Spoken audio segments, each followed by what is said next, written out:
વડોદરા કે જ્યાં ખંડેરાવ ફ્રૂટ માર્કેટમાં કેરીના વેપારીઓને ત્યાં આરોગ્ય વિભાગે દરોડા પાડ્યા।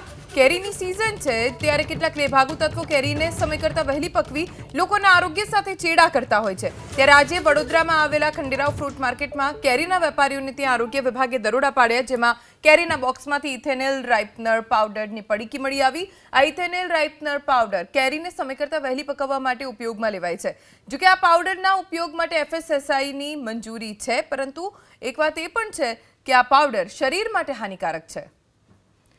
માત્ર વડોદરા જ નહીં, અમદાવાદ અને ગાંધીનગરમાં પણ દરોડાની કાર્યવાહી હાથ ધરવામાં આવી। ખાસ તો જે કેરીના વેપારીઓ છે ત્યાં એ ચેક કરવામાં આવ્યું કે અકુદરતી રીતે તો ક્યાંક કેરી પકવવામાં નથી આવી રહી ને ગાંધીનગરમાંથી આવા પાવડરના પડીકા મળી આવ્યા છે કે જે કેરીને જલ્દી સમય કરતા વહેલી પકવવામાં ઉપયોગમાં લેવાય છે।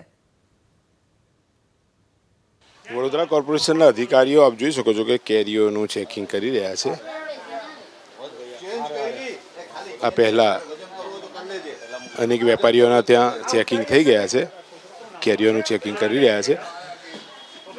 હવે વડોદરા કોર્પોરેશનનું આરોગ્ય વિભાગ કેરીઓની સિઝન આવતા જ તેના ચેકિંગમાં લાગતા હોય છે અને અત્યારે આપ જોઈ શકો છો કે કેરીઓનું ચેકિંગ હાથ ધરાઈ રહ્યું છે। કેરીઓ કાર્બાઇડના વગેરેથી જે પકવાતી હોય છે અને તેને લઈને આ તપાસનું અભિયાન છે। આપ જોઈ શકો છો આ જે પડીકી મળી છે, વાત કરવાની કોશિશ કરીશું સાહેબ સાથે। ત્યાં પણ અન્ય પડીકીઓ મળી રહી છે। ભાવસા સાહેબ, આ પડીકી એટલે શાની હોય છે, શું હોય છે? આ જે ફળો પકાવવા માટે ઇથિલિન રાઇપનર જે FSSAI એપ્રુવલ આપેલી છે એ પ્રમાણે આ લોકો પકવે છે। અગાઉના સમયમાં એ લોકો કેલ્શિયમ કાર્બાઇડથી કેરીઓ પકાવતા હતા, એના આધારે આપણે FSSAI મુજબ કાર્યવાહી પણ કરતા હતા, પરંતુ FSSAI એપ્રુવલ ઇથિલિન રાઇપનર તરીકેના શેશે બનાવી અને એ લોકો ફ્રૂટ પકાવવા માટેનો ઉપયોગ કરવામાં આવે છે। એટલે આ જે પડીકી છે તો ગવર્મેન્ટ એપ્રુવ પડીકી છે, એટલે એના વાપરે તો એનો વાંધો નથી। મેં પણ અનેક દુકાનોમાં જઈને ચેક કર્યું છે। ઇથેનોલ રાઇપનર આ પ્રકારની એ લોકો પડીકીઓ વાપરતા હોય છે। અંદર પડીકી પણ છે, એટલે અંદર એક સેમ્પલ પડીકી પણ છે, એટલે કે આ જે પ્રકારની પડીકીઓ વાપરવામાં આવે છે આપ જોઈ શકો છો। એટલે આ ગવર્મેન્ટ એપ્રુવ છે, એનાથી કોઈ નુકસાન નથી થતું? નુકસાન નથી। ઓકે, તો આ પડીકીની અંદર શું હોય છે?